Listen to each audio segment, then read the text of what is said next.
কবরে আপনাকে 60 বছরের হিসাব লিখতে হবে। আপনি কি মনে করেছেন এত সহজ? 60 বছর কলম কত কোথায় পাবেন এত?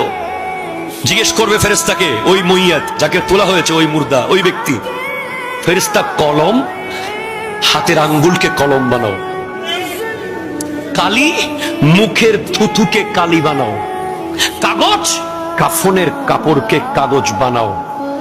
আপনি জীবনে আরবি লেখেন নাই, ওখানে আরবি লেখার ক্ষমতা আল্লাহ আপনাকে দেবে। হ্যাঁ, স্পষ্ট আয়াত নেন কোরআন শরীফের, ওয়াকুল্লা ইনসানিন আলজামনাহু তায়রাহু ফি উনুকিহি। প্রত্যেক মানুষের আমলনামা তার গর্দানের মধ্যে লিখিত অবস্থায় রেখে দেওয়া হবে।